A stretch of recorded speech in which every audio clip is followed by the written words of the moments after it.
part of your Sunday afternoon. So grab a cup of coffee and join us in the discussion.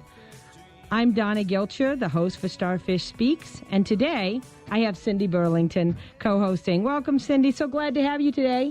Hi, Donna. Thanks for asking me. So today, I'm so pleased to have Jennifer Laviano on the phone with us. Welcome, Jennifer. Hi, how are you?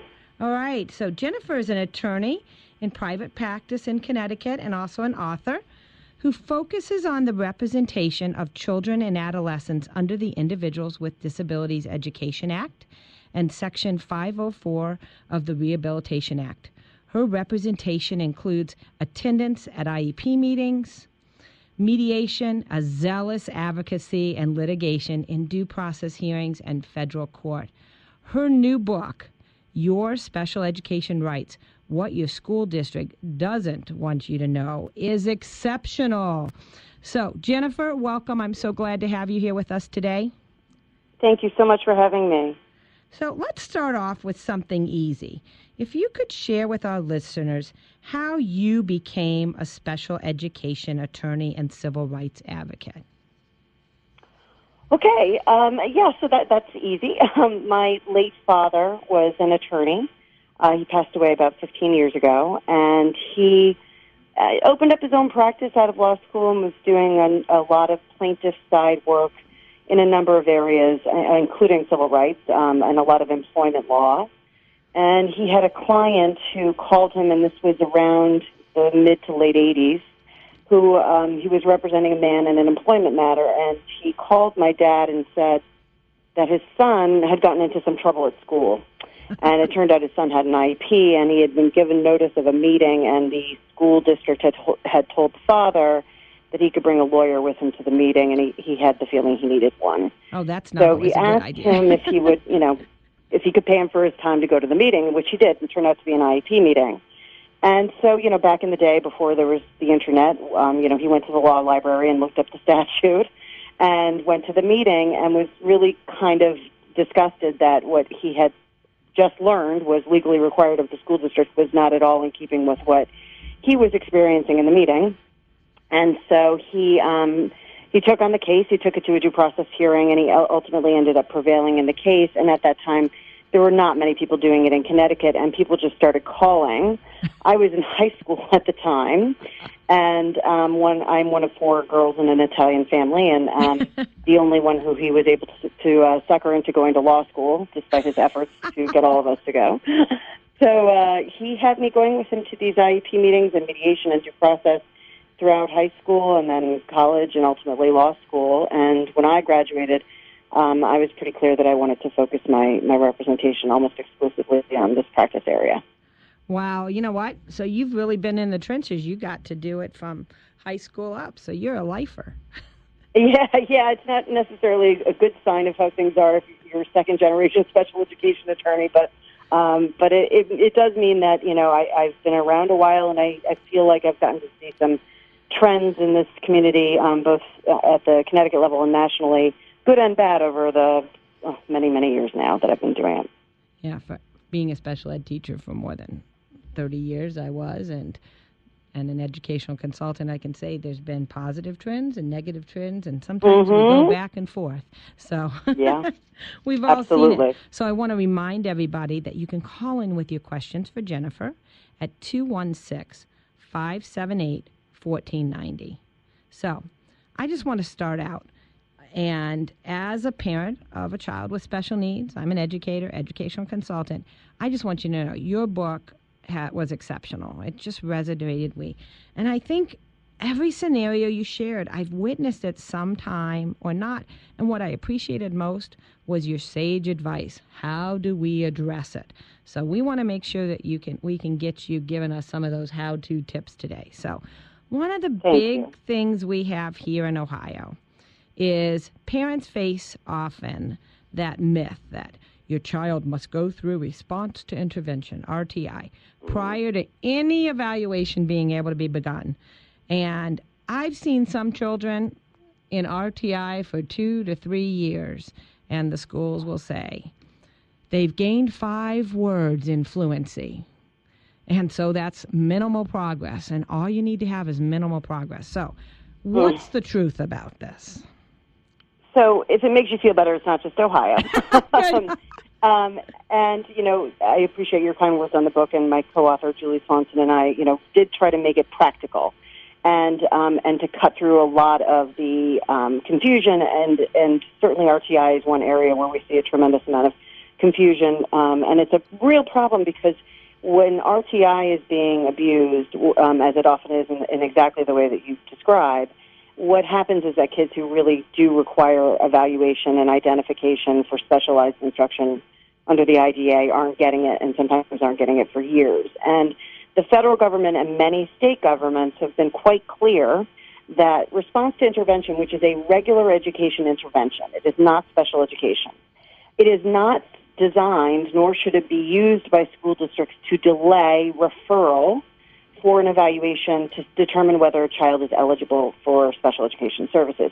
That's precisely what's happening in many places in this country, but that's not why it was created for many good reasons, including that we don't want to identify students with learning disabilities if, in fact, they're just not getting proper reading instruction. That really is at the heart of the history of it. Unfortunately, it has been abused in this way by many districts and many educators who have been misinformed by their by other people, not intentionally trying to delay the process, but they just don't understand that there is no requirement that a child go through certain tiers or a certain number of weeks and or respond to intervention in one way or another before they get referred for an IEP. And one of the points that our book makes, and I think is really important for your listeners to take away on this issue, is a parent always has a right to refer their child for an evaluation under the IDA, and it doesn't matter if your child is actively in RTI. And if what you're told when you make that referral is, no, we can't because your child's in RTI, that's simply not legally sound. So if a parent's told that, and they go through the pattern of putting the request in writing for an evaluation... Yeah. How does that work? How does it work? How do they get out of the RTI? And it doesn't necessarily mean the child will be exited from the RTI. I've had clients who have IEPs who also receive response to intervention simultaneously. What I would suggest, as we always do, and you hit on it right here, good practice is always to make sure you're documenting these requests, because we often say if it's not in writing, it didn't happen. And so you want to make sure that you're not just documenting them, but that you're documenting them to the right people. And that's part of what we really have learned is a problem for many families is they have really no concept of who the chain of command is when it comes to special education. And most parents reasonably assume that if they talk to either their child's teacher or their child's principal, that they are going through the proper channels of, which people in authority they should be talking to, when in fact that email or that letter may very well be in a much better place on the desk of the special ed director or a building level administrator in special education, because they're much more likely to be familiar with their obligations to evaluate and refer children under the IDEA than a regular educator is in my experience, likely to be out of the gate. So I think that's one of the things you want to make sure is that you're sending it to the right person. If you keep getting stalled, one of the things, and we have a lot of strategies in the book for these kinds of obstacles that are placed in parents' way. Sometimes it's a call to your State Department of Education, who might be able to send you, if Ohio has one, any kind of state guidance that they've given to school districts that make it clear that they're not supposed to be using RTI to delay referral. Sometimes it's having to go as far, unfortunately, as to retaining the services of a good advocate or attorney. But that's, from our view, we wrote the book in part to hope that most of the families out there don't have to do that. Because... All right, so Jennifer, let's take a moment here. We've got a call. Susan on line 2. Thanks for calling Starfish Speaks. What's your question? Hi there. This relates to what you were talking about before. How does a homeschooling parent go about getting an evaluation without having their child enrolled in school first? That's a good question, Susan. Thanks. Common and very tough question.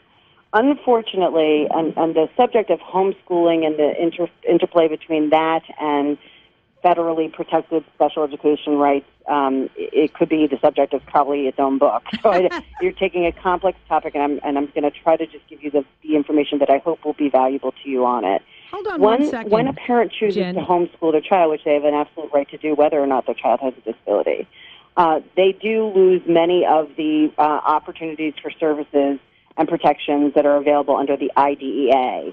And in fact, what is just a little side point, many families are not really talking about homeschooling when they say homeschooling. Sometimes what they mean is a home program, particularly for a very young child who might require a home-based program with, related services or therapeutic services that are happening after a child has exited from early intervention services. I have seen many families where what they really want is for their 3 to 5 year old in a state where that's not necessarily a referral to the public school.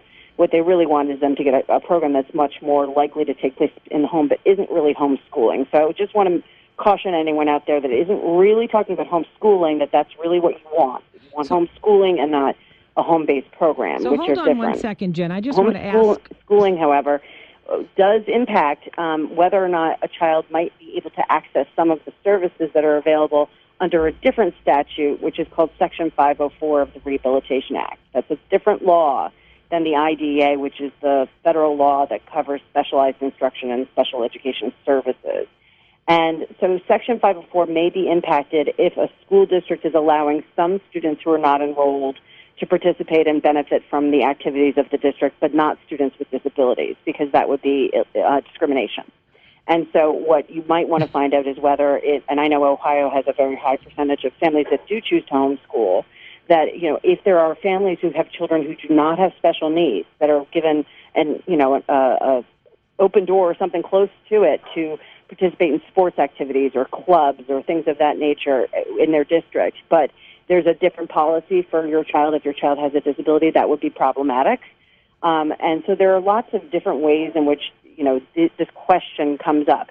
Now, the question about evaluation, however, many school districts will say that in order for us to evaluate your child, you have to enroll him or her. The law is pretty clear that the obligations for evaluation of a child are actually based on residency, not enrollment. And so I would be, I think most families who are homeschooling their children at minimum should be entitled, if they reside in that district, to have their district evaluate their child without having to enroll. Now, there may be a separate form, homeschooling per se is not my area of expertise, but I do know many families are able to ultimately at least get an evaluation so that when you have all the information that's available about your child, you can make an informed decision about whether homeschooling is the right way to go. So hold on 1 second. I want to ask the caller, what state are you calling from, Susan? I'm in North Carolina. Okay, so in Raleigh. So in North Carolina, I know that North Carolina is one of the, 14 or 15 states that allow homeschooling parents to access related services and that kind of thing. So I want to make sure I'm clear on this, Jen, that I got it. So if there are any entries into the public school for any of the students, any student, then a parent doesn't have to put their child in, have them be there 30 days and fail before they can get an evaluation to make sure their child has appropriate supports when they make that decision to put them into the public school. Is that correct? In essence, because the IDEA's child find obligations, which would trigger the evaluation that the caller has asked about, the IDEA's child find obligations are based on the residency. So children who attend private parochial schools but have never been evaluated by a school district, that school district still has an obligation to evaluate and identify that child if the child has a disability. Now, Excellent. Schools can meet those child find obligations in some pretty basic ways. If they can prove that they, as an example, put flyers up in pediatricians' offices so that families in their community are aware that they have a right to ask for evaluations, or reach out in a community center, or hold regular informational sessions that make it clear that you, as a parent who resides in our district, you have a right to have your child evaluated for disability. Those are all absolutely child find obligations based on residency, not enrollment. Great. Thanks so much. Thanks so much, Susan, for calling. Great question. All right, we're going to pause here to give a welcome to Washington and Company Insurance Agency in Cleveland Heights for becoming our new sponsor. Yay! Thank you. If you're interested in becoming a sponsor of Starfish Speaks, please call Joe Hewitt at JDC Advertising at 440-565-7720. We'll be back with more Starfish Speaks. Remember, you can join the conversation by calling 216-578-1490.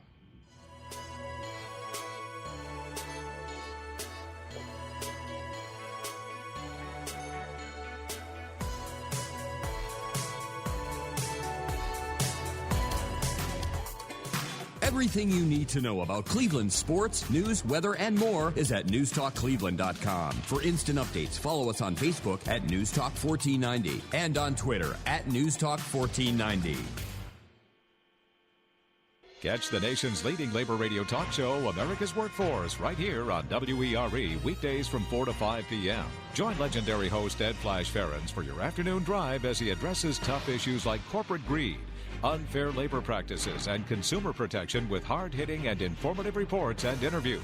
Because America's Workforce is the radio voice of the working people. Visit awfradio.com today for more information and a chance to win Indians tickets and more. That's awfradio.com. Hi, this is Reverend Al Sharpton, host of Keeping It Real with Al Sharpton. What you get on my show is real, plain, and simple. You get the truth. You get the facts. I'm here. I'll always be here, and I'll always keep it real. We keep it real. We keep it real. We keep it real. Keeping It Real with the Reverend Al Sharpton. Weekdays 1 till 4 p.m. on the People's Station, News Talk 1490 WERE. And streaming live on the new BlackPlanetRadio.com. Hello, this is Donna Gilcher of Starfish Speaks. Join us every Sunday, 1 to 2 on WERE 1490 to discuss hot topics in education. We will talk about resources in the community that address the needs of children with disabilities and enhance the lives of parents and much more. So join us every Sunday, 1 to 2 on WERE 1490 for Starfish Speaks. If you have a question, we have answers. Welcome back to Starfish Speaks. We are speaking with Jennifer Laviano, attorney and author of Your Special Education Rights, What Your School District Doesn't Want You to Know. And when we left for break, we had a great discussion about what happens with homeschool parents and how to get into that evaluation system. I know, Cindy, you had a question for Jen. I do. Jen, you talk about follow the money. Can you share some of the strategies parents can use to follow the money? Sure, yeah. That was a great piece in the book, wasn't it? Just because my father would probably insist I'd say this, that, it's Laviano, and it's always butchered by people, so don't feel badly, but that's the Thanks for the pronunciation correction. It's okay.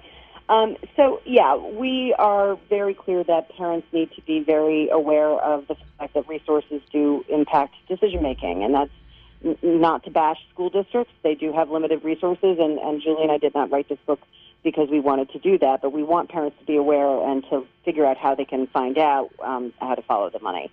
There are a few ways you can do it.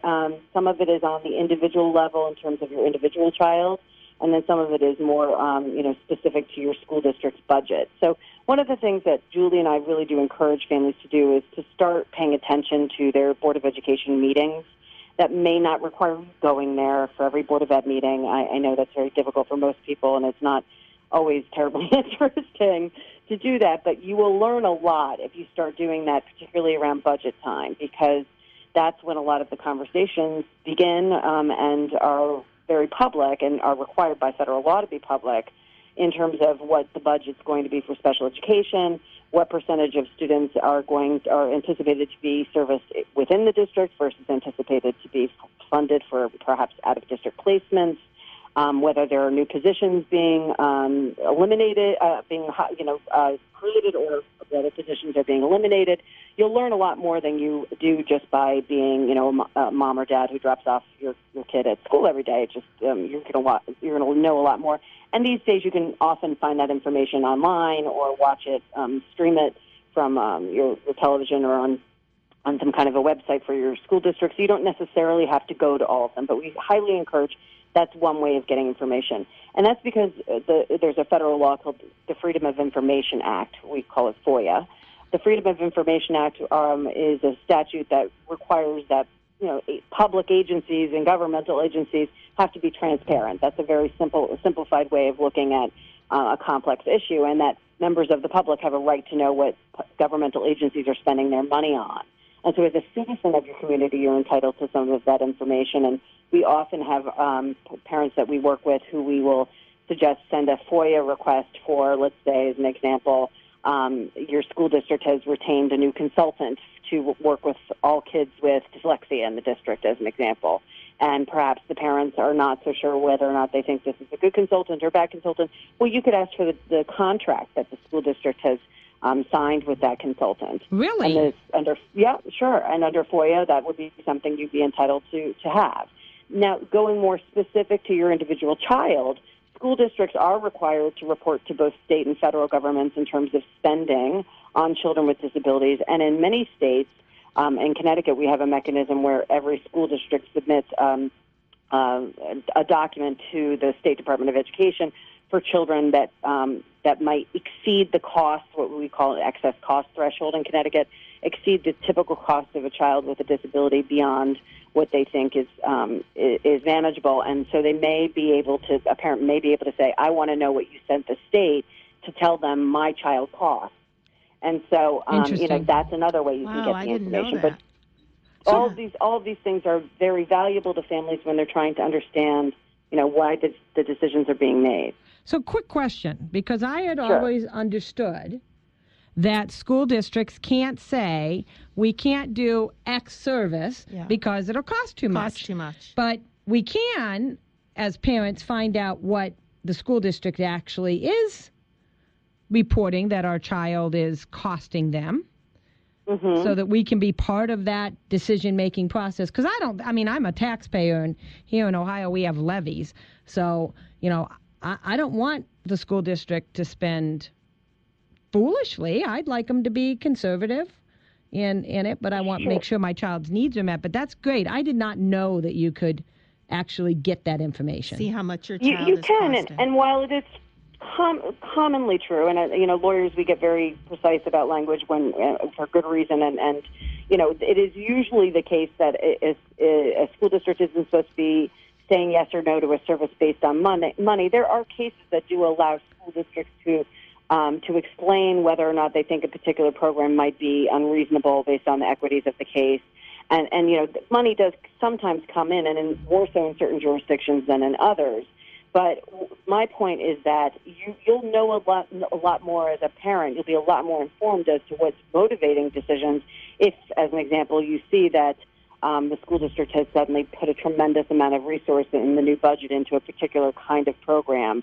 And it may not be a program that's appropriate for your child, but if and again, this is sort of what your school district isn't telling you. They may not be telling you that the special ed director just convinced the superintendent and the Board of Education to spend $500,000 on this new pilot program to work with kids with emotional disturbances. And you may have a child with a learning disability, and you have no idea why all of a sudden your child is being recommended to go into this new program. And had you been following it, you may realize because they just spent a ton of money on it. Wow, that makes sense. All right, so Jen, hold on for a minute because you can't see the lights flashing here. We've got lots of callers calling in. So good afternoon. Welcome to Starfish Speaks. Who's calling? Hello? Hello, how are you? Hi, this is Mary. Hi, Mary. Welcome. Where are you calling from? I'm having trouble hearing you. Yeah, don't listen on your radio, listen on the phone. I'm listening on my phone. All right, so I'll speak up a little bit. Welcome, Mary. What's your question? A friend of mine would like to get her son out of public school and into a private school. And she has a lot of questions. She seems to be having trouble getting the school to want to test him. And her other question is, does she have to try and get the grants for him? What state are you calling from, Mary? I'm calling from Florida. All right, so Florida, I know, has some special ed scholarships. So, Jen, I don't know if you were able to hear the question. So, how can a parent help get their child into some of these, private schools? Because I know Florida's one, Ohio's one. We've got these scholarships now for special ed kids to go to private schools. Yeah, so Florida and many, and there are some other states have been sort of experimenting for a while now with what some people call vouchers, others call grants. There are different kinds of programs out there in many different states. And I'll tell you that the parent attorney, many of us are very concerned about whether parents should go down this road for a number of reasons, including that in many states, in order to accept that, the monies that come with such a program, you are waiving substantial federal rights, and many parents do so not knowingly. So the most important thing I want parents to do in any state where such a program might be available to them is to research it like crazy to make sure that whatever the benefit you're getting out of such a grant or a voucher is worth what you're waiving, because in some states you're waiving quite a lot. That doesn't mean it may not make sense for you. It may make perfect sense for that family, but I just want it to be a decision that's made with all information and not just because you signed a form, not really reading it. In terms of private placements at public expense, first of all, the law is very, very clear, and the historical underpinnings of the statute make it clear why, that we prefer, and in fact it's mandated by federal law, that students with disabilities should be educated in schools, the public schools with children who do not have disabilities. That's called the least restrictive environment provision, and it is a mandate. And so removing a child from the public school and placing them in a private school is not necessarily an easy thing to accomplish at public expense, and for good reason. All of these cases are based on the following question, which is, if the child is eligible for services, is the IEP, meaning the plan that the school district offers to the child, appropriate to meet their needs? And that's an analysis that is not easy to make for any child, but it must be individualized. And if the child was not offered an appropriate program, is the child in the placement that the parents are seeking, is there special education, are there special education needs going to be met by that program? So it's a multi-layered analysis that is outlined in every state and circuit somewhat differently, with guidance from both the federal government and Supreme Court decisions. So, I can't say whether your friend's child does or doesn't require an IEP or services or an out-of-district placement, but it's a difficult process, and if what you're looking for is funding for that placement from your public school, there are many different ways to achieve it, but if you're in a state where that funding may come through either a voucher or some kind of a grant of that nature, I want you to be really, really cautious that you know what you're getting into. Yeah, just to speak to that, because I have a lot of families in Florida and here in Ohio with the thing. In Florida, they do everything on the matrix. So if the IEP has lots of services and related services, it has a higher number, so it has sort of more cash value when you go in and looking at the different schools. But just to the Florida caller, there's a new program that they have in Florida, the Gardner Scholarships. It's very limited on who can get in it. So if your child has autism or an intellectual disability, you can get into that program, and you will get a certain amount of money. I think it's about $10,000 every single year, and you can keep it to plan your program out how you want to do it. But the scholarships, the McKay up here, the autism, and the Peterson, I agree with you, Jen, to watch it, because so many parents, they don't check. They just want to stop the pain of whatever's happening in the public school, and sometimes the schools that they're going into aren't using, they're not using, state curriculums. They're not even, if the child's able to reach general ed classes, they're not teaching to the general ed curriculum, or they're not accredited, so the child can never get a diploma from the school, and parents don't find out till the end. And here in Ohio, you're signing away your due process rights. And, I call some of these scholarship deals, one of the dirty little secrets here in Ohio, that I think we do need to look about how that federal money is being used for the scholarship, make them a little more transparent. But, thanks so much for calling, Mary. Did you have a question, Cindy? Yeah, Jen, getting back to the two previous answers that you had given, you touched on seeing how much it would cost for your child for the services, and then to check the, for instance, a program, check the background on the program. In your book, you talk about parents having the right to know the amount and types of training that staff working with their child have. This is really true? You can find that out? Well, yeah. So that is, and again, the book kind of covers this in detail, but that actually obligation is one that is included in more than one statute. So No Child Left Behind has some language about information that parents are entitled to, and then for certain types of services, there is language that you can obtain about what the training is of the staff and whether they are qualified under law. And it's a pretty detailed analysis, so I don't want to go into great detail here because it could take a tremendous amount of time. I don't want parents to have the impression that they're entitled to their proposed child's teacher, their personnel file, or any information that is in great detail of that nature. You do have a right to know that your child's receiving services from someone qualified. More particularly, one of the things that we focus on in the book is if you believe in if the evaluations that are in the file substantiate that a particular type of individual requires a certain type of training in order to service your child, you as a parent want to make sure that's quite clear in the IEP. So even if it's not required by federal law that all parents know that a person who has this particular background be in an IEP, certainly not for all children. There's nothing in the federal law that says that. But let's say your school does an evaluation, and that evaluation says that this child who has autism requires the services of a board-certified behavior analyst. Well, most certainly, you want to make sure that's not just written in the evaluation. You want to make sure that the IEP specifically says this child requires the services of a board-certified behavior analyst. And when we talk a board-certified, we're talking about somebody that actually has that applied behavioral analysis certifications and are listed in the country's database and are not just someone who's really good at addressing behavior. Right, or as what I've heard them called the behavior guy. Well, the behavior guy doesn't mean anything. So you want to make sure that, in fact, it's somebody who has that skill if that's what your child requires. So all of it is about being very precise in the IEP document itself so that you can rely and the team can rely on its validity.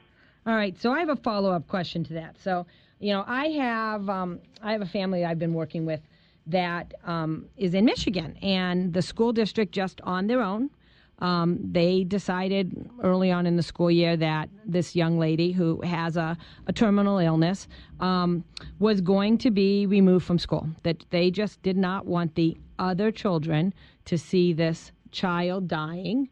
And so they went about themselves making a referral to an out-of-district placement or a self-contained school. Made the referral, got the child in, brought the principals to the IEP meeting. The parents said, absolutely not. We want to keep our child in the community. This is where it's important for her to stay. And basically the school said, if you don't like it, take us to due process, but this is what we're doing. I thought there's 4 times in the law that there needs to be consent. To do an evaluation, to begin special education, to begin to change a placement, and then I think the last one is to exit from special ed. Exit. And so do schools really have the right to say, nope, it doesn't matter, we don't have to follow the law? Well, it comes down to whether your state is what we call a consent state or not, okay? So the consent is a requirement, but how it is provided varies from state to state. In some states, the IEP cannot be implemented until the parent consents, affirmatively consents by state law. In other states, Connecticut being one of them, the school district offers the IEP. If the parent doesn't agree, they don't consent to it, they don't agree to it, it's incumbent on the parent to invoke their rights through due process and invoke what we call stay put rights, okay? Because then that would be a change in placement with which the parent doesn't agree, and the parent would be obligated in many, I think it's most, the last time I looked at the figures, in most states the parent would have to then say, well, I don't agree with what you proposed, and I'm enforcing my right, I'm enforcing my protection under law, under what's called stay put, or in many states also referred to as pendency, and I'm not going to let you implement this new IEP, but I'm the one who has to take action. In other states, Massachusetts being one of them, and I don't know off the top of my head which Michigan is, if the school proposes an IEP and the parent says no, they can't implement it. So it depends on what your state law, and the federal law does allow states to decide how to implement the statute in many ways. And so if your state has said the way we are doing it is consent is going to be assumed unless you file for a hearing, they interpret that as you've now consented. So you have to act on your rights quickly in a state which doesn't require your consent. Wow. So there really is no incentive to come back and actually come to compromise. Well, and there are many of us in the parent-attorney community who have talked and thought about whether or not one way that families might be able to reduce the number of due process filings would be for more states to move to a model like Massachusetts, where if the school's offered a change in placement, the parent doesn't agree, they can't implement it. It's on the school district to take action to force it as opposed to the parent. But, that would be a matter of legislation at your state level. I think in Ohio, we have the school can't implement it unless the parent signs permission, I believe. Exactly. Yeah. All right, so I have another question for you. We get this all the time. So parents oftentimes ask to observe their child's classroom, or even they'll ask me as an ed consultant to be able to go in and observe the classroom. And I can't even tell you how many times we get told, nope, it can't. It'll violate the other students' FERPA rights. So in your book, you actually talk about this, and you say that it actually is a parent's right under IDEA to be able to observe? Tell us more about that. We need to know how to do that. Not quite. Oh, okay, good. Not quite that clear. And again, those are two different things. Having a right to have an outside person observe is different, and usually an evaluator is different than the parent's right. So I'm going to take them separately. Okay. Cool. All right. The law is much stronger on the right of independent evaluators who are evaluating children to go in and observe, because the right to an independent evaluation is so strong in the law that the assumption is that a school observation should be part of that. And while a school can put reasonable restrictions on the duration of those observations, et cetera, the law is much stronger on the right of outside evaluators to observe children who they're evaluating in school.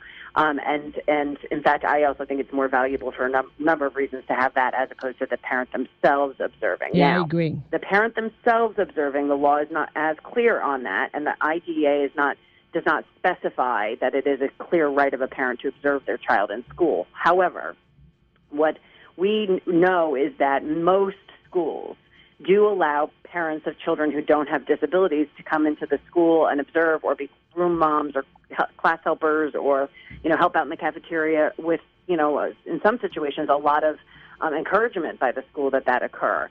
They cannot have a different standard for parents of children who have IEPs. So if a regular ed mother or father is being given kind of free latitude to come into the school as they wish, but your child has an IEP and you're not being allowed to come in and do that, that would be a problem under Section 504, because that would be discriminatory. That would be a different standard for parents of children with disabilities versus parents of children who do not have disabilities.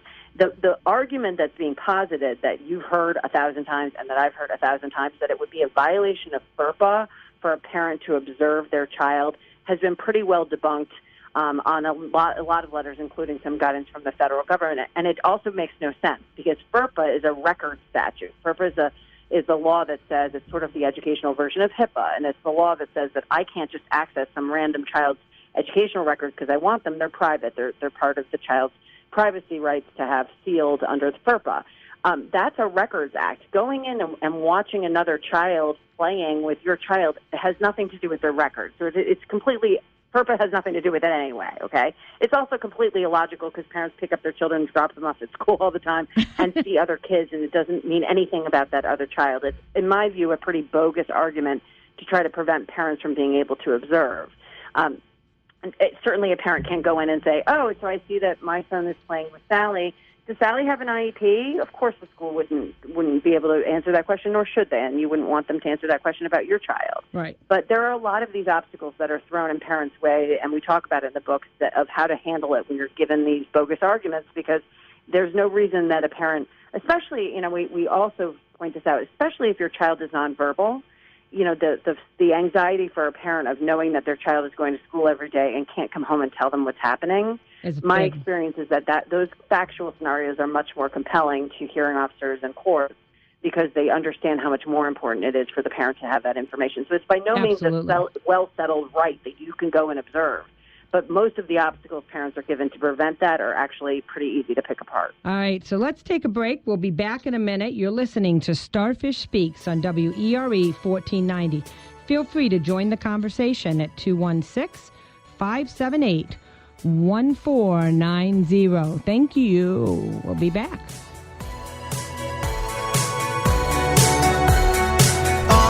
WERE Cleveland Heights, WENZ HD2, and WZAK HD3 Cleveland. Are you addicted to drugs or alcohol?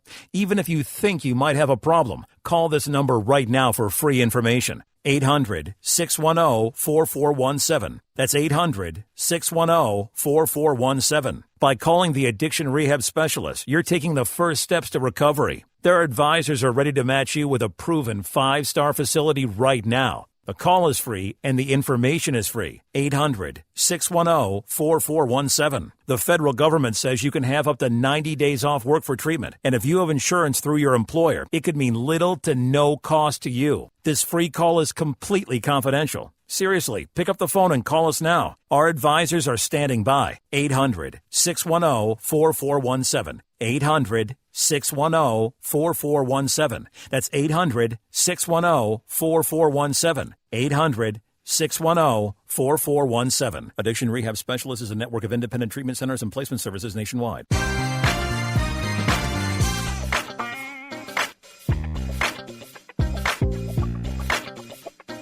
This is Reverend Al Sharpton. Join the National Action Network, not because of what we have done, because we have done much, but because of what we are still doing. We need action around voting rights. We need action around health care. We need action around dealing with the injustice in the criminal justice system. Be a member of the Action Network that's out now, fighting for you. Call 1-877-626-4651. Or go online to www.nationalactionnetwork.net and become a part of the action.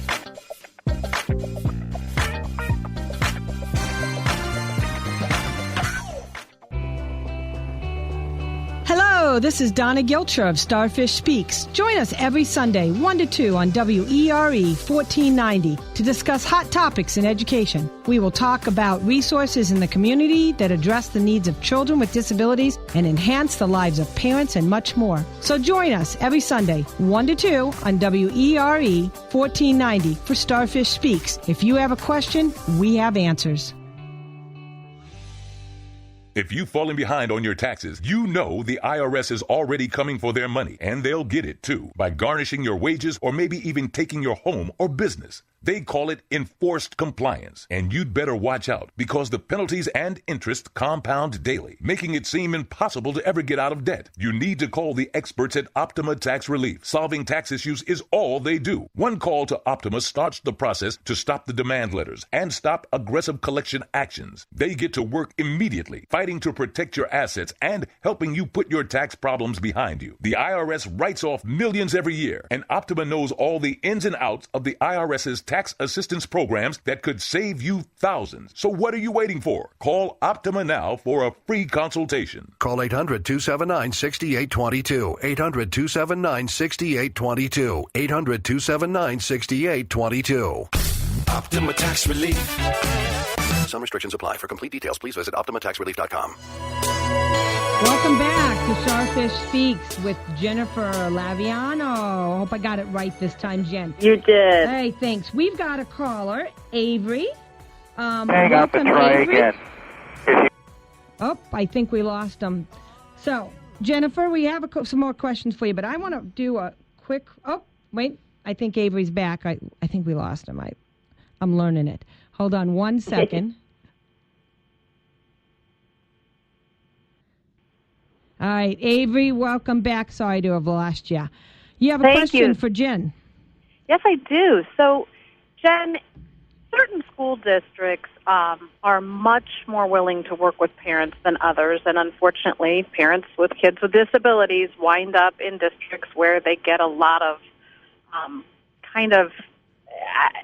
I think parents don't want to ruffle feathers, so they're not sure exactly what they want to, how much they want to push something. So my question to you, Jen, is what are those top 3 red flags where you would say it's time to contact someone above and beyond, possibly an attorney? That's a great question. question. Yeah. Very good question. And I you're think right, they don't. Minnie. The ways in which some districts work with families varies dramatically versus others, and that can be a challenge. What I would say is certainly, absolutely, if your school district is bringing in their lawyer and you don't have a lawyer, you should be very worried. It doesn't happen often, but it happens enough that you're now in a situation where your school district is represented by counsel and you're not, and the already uneven playing field has just ratcheted up dramatically. So I would say if that's happening, at minimum, I'd want you to be talking to some attorneys. Unfortunately, there are parts of the country where we don't have a robust parent bar in that state, and it may be hard for some families. I encourage all families to join an organization that I hold near and dear to my heart called COPA. It's COPAA.org, and that's the Council of Parent Attorneys and Advocates, and we do have and welcome parent members at a reduced price because we really want parents to be part of their own child's advocacy as often and as much as possible. Yes, that's wonderful. They have great resources for what's available in your state. And so what I would say is that if the school district has a lawyer, absolutely, that's a big red flag. If there's massive disciplinary issues happening with your child that is culminating in their being removed from school regularly and or that they're up for an expulsion, that is where I'd want you to be talking to an attorney or an advocate, because an expulsion can be dramatically it can be traumatizing for many children, especially if they have significant disabilities. And very often the discipline is happening because the program's not appropriate. Right. And so it may very well be that it's time for an evaluation, another set of eyes. And I would include in that discipline that is maybe not, especially for younger children, maybe not resulting in the child landing in the principal's office all the time, but if the parent is being called regularly to come pick the kid up early because of behavior. That is a real red flag to me that there's something dramatically wrong with the child's program. And, I probably could go on beyond 3, but I would also say if there's significant restraint occurring with your child, if your child is being restrained or secluded in school regularly, which is, a whole hot topic that I could go on and on about for a long time. But, it's not something that is happening in a public school in a way that would be, as a parent and as a person who cares about the dignity of children with disabilities, it's not something that should be happening without you being very, very concerned and asking for meetings right away. Right.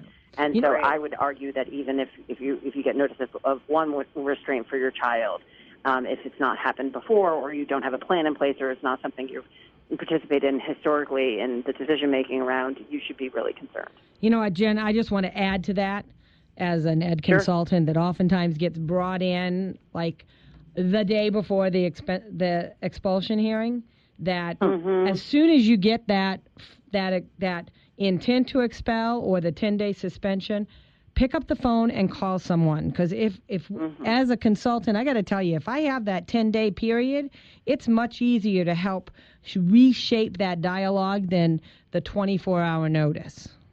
Yep. Yeah. Absolutely. Yep. And I would just add to that also, if you think your child isn't ready to receive a diploma, don't let the diploma be issued. Be in touch with somebody way before that, because you do have a right to disagree with the issuance of a diploma for a child who has an IEP, because that's a change in placement. Right. And so you would have a right to stop it, but not if you pick up the phone for the first time 2 days before the graduation ceremony. Wow. Awesome. Great information. Yeah. Thank Avery, you, Jen. thanks so much for calling. You're All right, welcome. we have another caller. Welcome to Starfish Speaks. May I ask who I'm speaking with? Hi, this is John. Hi, John. Welcome for calling. Thank you. I'm a music educator, and of course I have... Oh, we love music. Supplemental... What's that? We love music. Awesome. So do I. That's great. Me too. So, of course, I have supplemental contracts that are at their school, and, of course, inclusion students. should I think that those students should be able to have an aide at those after-school functions and even the rehearsals that we have during school? Oh, that's Excellent a great question. question. A really good question. So maybe it depends on the individual needs of the child, but it's absolutely clear as a matter of federal law, and in fact has been something that in the last several years has been a positive trend that I'm seeing in terms of the guidance that's been provided from the federal level on this issue. Non-academic and extracurricular activities are absolutely something that students with IEPs are entitled to receive support so that they can participate in. And whether that's an aid or whether that is some other kind of service or support, it depends on the child. But without question, children with disabilities are not supposed to be excluded from those kinds of activities simply because they have a disability and would require accommodations or support. Oh, great. That's great information. So I just want to follow up real quick, Jen. So if we have a child with a disability, and oftentimes what ends up happening is people, the parents get told, well, we don't have after-school supports, we don't have this, da-da-da-da-da. They actually don't have to accept that. They can actually say, no, I want my child to play in the band, I want them to learn an instrument. If they have an aid during the school day, then they're entitled to an aid, during those extracurricular activities as well. Is that absolutely correct? They certainly could say no, and they could say they disagree. And as a general rule, Julie and I say this all the time, your antenna should be going up anytime your school says to you, we don't do that here. Because that is so counter to the individualization required under the IDEA that it usually is a sign that there's some possible violation going on when you're told that. But absolutely, if you think that your child, it doesn't mean, you always have to be cautious, it doesn't mean your child's guaranteed, the leading role in a play, or that if he or she can't meet the other criteria to participate in a sport, that because they have a disability that they get, they're automatically put onto some sports team. It doesn't work I don't that think way. any of us want our kids to have a free ticket. Just because you have a disability doesn't mean that you should be excluded from these activities if being provided the support necessary for you to participate is something that can be done within the definition of what's appropriate under the statute. If you qualify. That's a great piece to know. You know what? I just want to follow up on your... Thank you, John. On your comment that you made concerning you don't have to graduate, because that's one that people come up with a lot. And I'm real big into the transition. And the transition portion of the IEP driving everything, especially when they get to high school. And I can't even tell you how many times I sit at the IEP meeting and there's a transition plan that I'm looking at this and I know the kid, I know absolutely well the child has no desire to work at McDonald's because they have an allergy to wheat. And the schools, that's what they've said is this kid's career goal. What can a parent do if the transition that the school is providing and going out to practice is not even in alignment with what the child's interests are? Just like any other aspect of an IEP, transition goals and services are required to be appropriate to meet the unique needs of the child. And if anything, the way that Congress has changed the law over the last several reauthorizations of the IDEA has put more and more emphasis on transition services and outcomes. And we've had the statute for all of these years, all of these decades now, and put a tremendous amount of resource into it because we want adults to be as independent as possible. So much so that in the 2004 reauthorization of the statute, Congress said post-secondary education is something that school districts are supposed to be preparing students for, and that was new to that statute then. So it's absolutely a passion of mine as well, because it's really from our view, where the rubber meets the road for many of these students.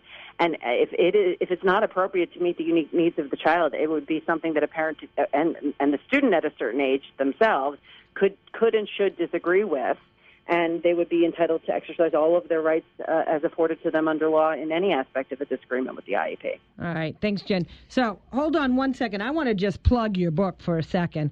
And thank you for joining us today. We got one more question we've got time for before we have to break. I encourage everyone to get a copy of Jennifer's book. And it's Your Special Education Rights, What the Schools Don't Want You to Know. And it's written in such a parent-friendly way. I love how it's written. Here's what the issue is. This is why they don't want you to know it. This is a strategy you can use.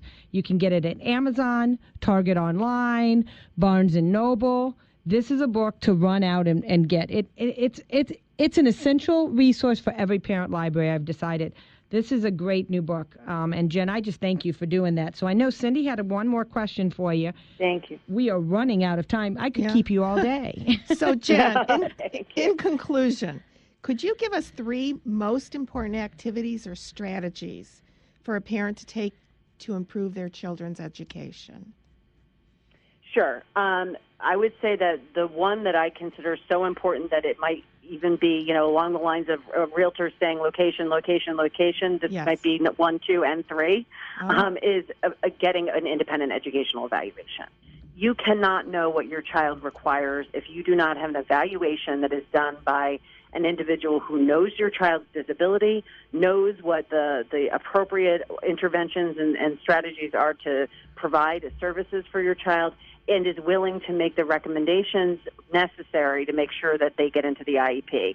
And so parents need to understand that if they disagree with their school district's evaluation, they're entitled to ask for an independent evaluation from somebody who is not an employee of the school, a person of the parent's choosing, as long as that person meets the criteria of the district, and that the district should pay for that evaluation. It's a parent's right to a second opinion. And it's essential. If friends call me, and they do, from all walks of my life, and say, Jen, I just found out I have this concern about my child. What do I do? Do I hire a lawyer? Do I do this?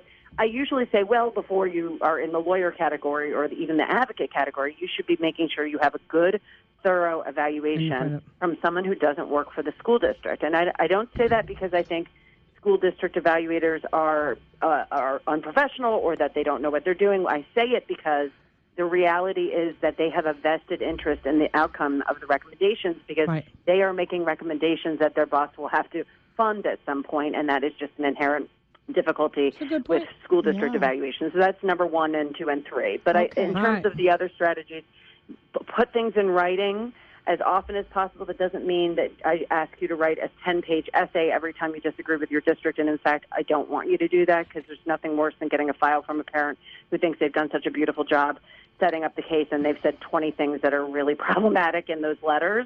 So, but you want to, follow up in writing. Make sure that if you had a conversation with your child's teacher where they said, I'm really concerned about the reading, you want to have that documented. And it can be as simple as an email. Thank you, Mrs. Jones, for our conversation today. I really appreciate you bringing to my attention that you're concerned about his reading. So keeping things in writing. And then lastly, just pick your battles. You're going to be dealing with your child's school district in all likelihood for many years. I just say to parents, when they call me, are you sure this half hour a week of occupational therapy that you want is worth possibly burning a bridge with your school district? Because unless you're going to move, this is a relationship that we want you to cultivate. And that's why in the book we're very clear. We're not here to bash districts. We want parents and districts Thanks so much, together. Jen. We are being told that we have to leave. And before we do, I want to give our disclaimer.